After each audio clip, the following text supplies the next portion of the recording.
Good morning. Good morning. Are you a first time buyer considering making a purchase in the next couple months, let's say? Well, we have a panel of agents that we're going to talk to today, and we're going to talk about first time buyers. What are the trends? What is happening? What is some advice that you need right after this?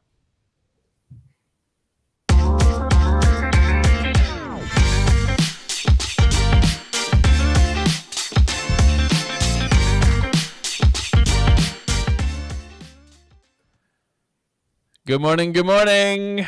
We are here in our Chamberlain Group offices. We are having some fun. We are going to be talking with some amazing agents on our team about buying your first home. Let's see if this works. Look at those beautiful faces. Guys, we are live. We are live. And we're talking about what today? First time home buyers. Let's do some quick introductions. Who's that smiling, handsome, peppered, bearded man over there? That is Tony Casano. Hello, Tony. Hi, everyone. And underneath me below is Randy. Good morning, Randy. And over there is Simi. How are you guys doing today? Doing good. How are you guys? I'm doing great. Are you there, Randy? I just want to make sure you're on. I think I am. You are. We're live. Guys, energy. Let's do this. We are live. There's people watching. So let's jump in. You guys have all been in real estate for 3, 4, 5, 6, 7 plus years. And you guys have all worked with first-time buyers. And so this morning, we wanted to talk about first-time buyers and what are some of the trends, what is happening, what are we seeing, as well as what is some advice that you guys have for them. So why don't we just dive right in? First question that we're going to talk about is what are the trends that you're seeing for first-time buyers right now? Where are they purchasing? What are they looking at? So I don't know, Simi, why don't you step up? Let's hear some of the things that you are seeing when you're working with first-time buyers. Sure. Yeah. So something that I'm noticing this year compared to even 1 to 2 years ago is that I'm noticing first-time homebuyers actually taking more risks. So prior, I noticed that they were a little bit more cautious. They would tread a little bit lighter, maybe. And now I'm noticing that they're just kind of giving it their all and jumping in, feet first. Maybe they're exploring areas that they wouldn't have explored before. And I think it's really exciting to see that they're just taking more risks and being more explorative. That's interesting. So you mean when you're saying risks, is it more like them finding different products and just actually making purchases? Yeah, exactly. So I guess the first thing I mean when I say risks is before they would feel the need. Well, I had the experience of working with a few before where they would feel like they needed to see everything and anything, maybe things that wouldn't even fit that criteria. Yeah. Whereas now they're kind of loosening what that criteria might even mean and just kind of trusting their instincts a little bit more. And when they feel a certain way about a certain home, they're actually listening to that gut instinct, which I always tell people, like you're kind of chasing a feeling. And if you feel that way, even if you've only seen like 5 or 6 homes, you should listen to it. You don't need to see 100. Totally. Well, and in the market right now, there's not 100 homes to see, right? Like Yeah. there's a lack of inventory. So yeah, totally. Tony, what about you? What are you seeing right now in trends with first time home buyers? Yeah, I agree with Simi. Like, definitely, they know what their gut feel is. They don't want to have that regret if they see something that they really like, and then say 2, 3 weeks down the road, that home is sold. So they're definitely moving on to making an offer and everything like that to capture the home that they like. One thing I have noticed with the younger couples is typically they used to go, 5, 6 years ago, they were getting together and buying a condo and stuff, and now they're just skipping that step and going straight into a single family home. I think their Interesting. plans are a little different now. I think everyone's at home with mom and dad a little longer, saving up that money, and then they just make that jump to that house to start whatever they want, if they want a family down the road or whatever. So I think they're more comfortable in those outlining areas than being mainly in the city center. Yeah. Very cool. And Randy, anything that you've got? Anything you're seeing? For me, I actually worked with a lot of first-time home buyers this year. And I definitely have noticed, kind of similar to what Tony was saying, that they're older. They're not in their 20s, and they're not single.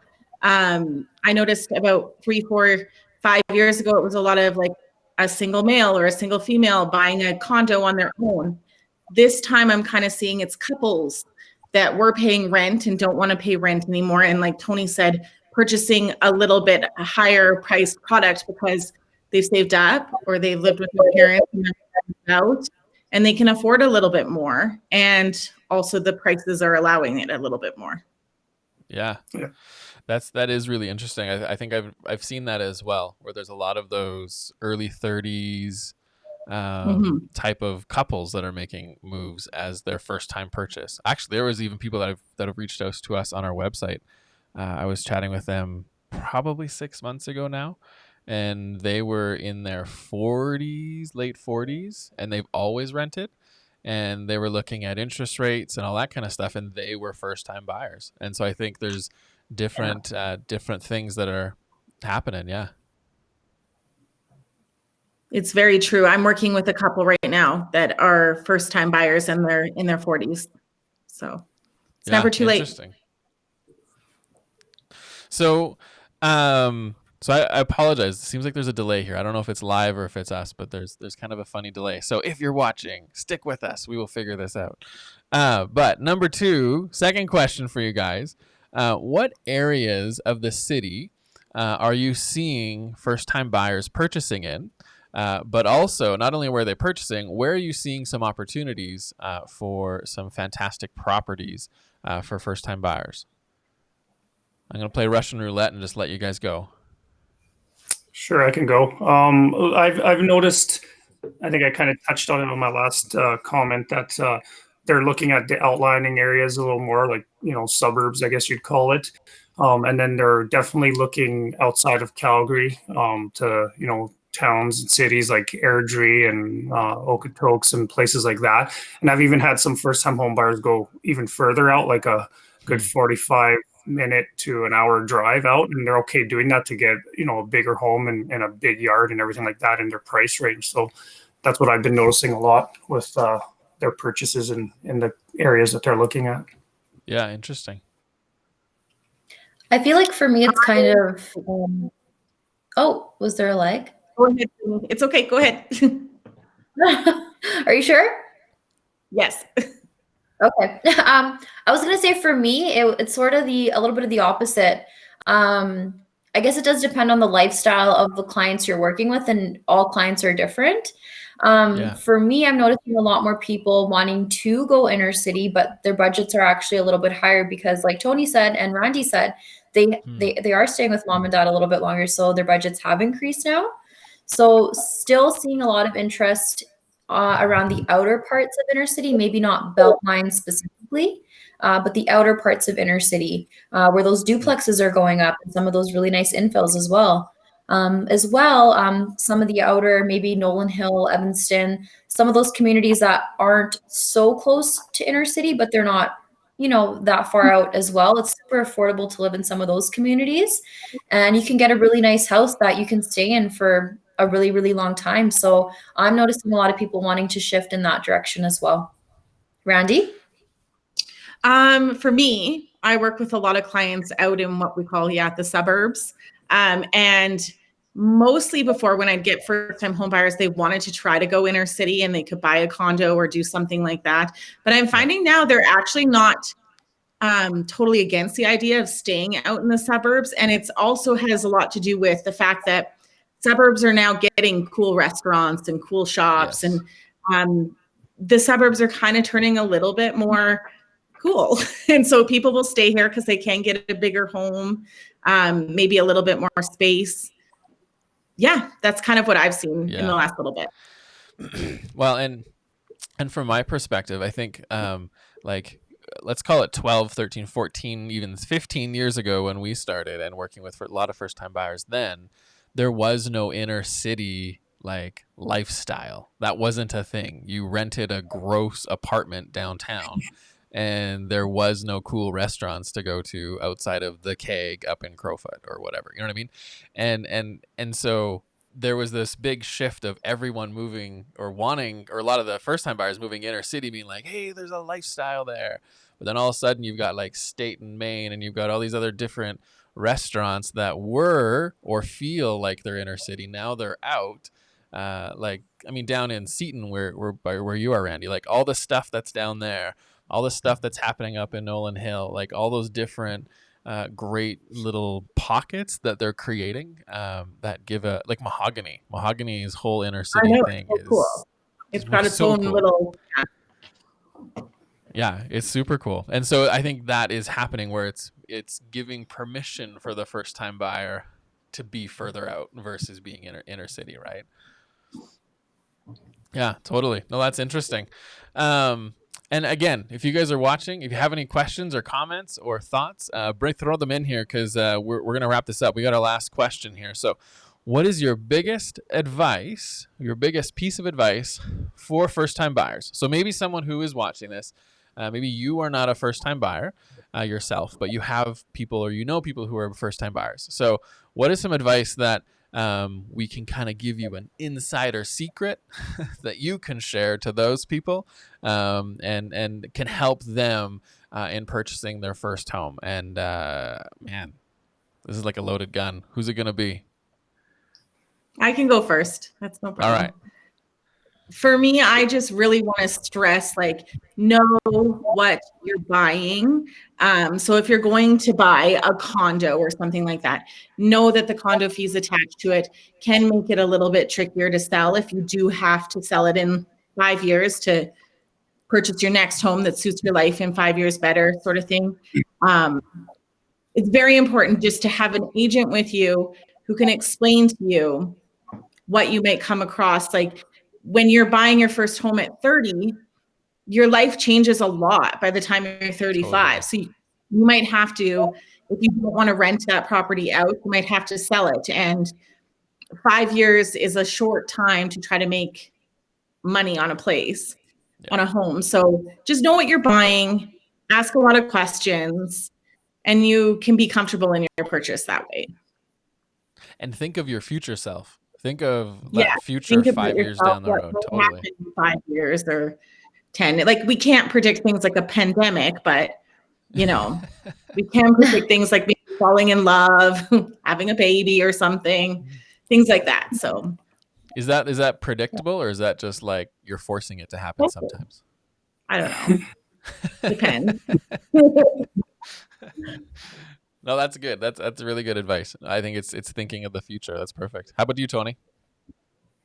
I guess it wouldn't really be a secret, but I think the biggest thing is definitely getting your pre-approval, finding out what you're approved for in terms of mortgages and your spending power. And most importantly, which I always tell, especially first-time home buyers, but all my clients, is, if you are approved for, say, $600,000 max, you don't have to buy something at $600,000. There's plenty of options, lower, and it kind of comes to what Randy said, right? Plan ahead. You don't know what the future is going to hold, so don't go to your max. You don't want to be house poor.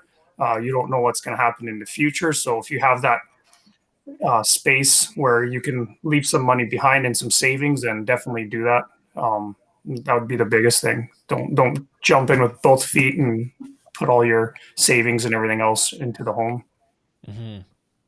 So what are some further, to go take that further? Like, if you're not going to put everything into the home, what are other things that you can do, or what do you mean by that? It's more just your expectations. Like, obviously, if you're going to shop around and you're looking at a house or whatever for $500,000, you're going to get more. But if you're shopping and you look at something at 400, maybe that home's going to suit you. Yes, you want it all right away, but sometimes it's nice to hold off, make sure you have a little more savings, and then when you're comfortable, you move on to the next home in 5-6 years or whatever it's going to be. So, yeah, totally. Oh, that's cool. Awesome. And Simi? My advice is going to sound kind of simple, but it's honestly to just be kind to yourself and trust that you don't have to have it all figured out, but you just need to work with somebody that you trust and that is going to lead you and that's going to guide you and help you make those really, really critical decisions and help you find the home of your dreams. So I find a lot of people kind of start the process and they're kind of on edge and they feel like they have to have it all figured out and they have to know everything. And it's like, no, just take a step back. I'm here to tell you and guide you, and just trust the process and you'll learn as you go. Cool. No, that's really good advice. And I think all of your advice is fantastic, because what I hear collectively is saying, be prepared, find someone you trust. And I love what you said, Simi, just be kind to yourself, right? And I think another thing too, one of my pieces of advice is you don't have to have it all right now. Everything doesn't have to come to you right away.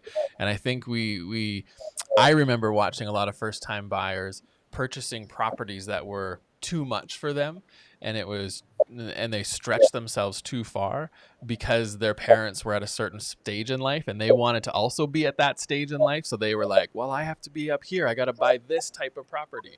Well, it's like, well, no, work into it. Find something that can work for you. Create a plan, create a strategy, lean into those things, find something that's going to work that you could rent out quite easily, and then move forward. But don't jump to the thing that's, like you said, Tony, like 600,000 because your parents are already at, a house at 700.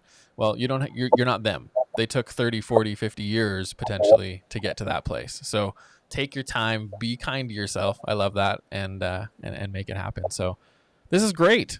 I don't know about you guys, but I got some good advice here. I'm not a first-time buyer, but if I was, woo-wee, let me tell you, there's some good stuff. But know everything. So, all you need to do is watch this. All you got to do is watch this. That's right. Well, thank you three for being brave and going live this morning.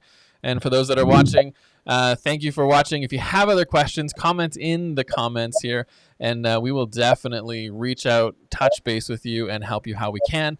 But that's what we have for this morning. So have a wonderful day, and we'll talk soon. Great.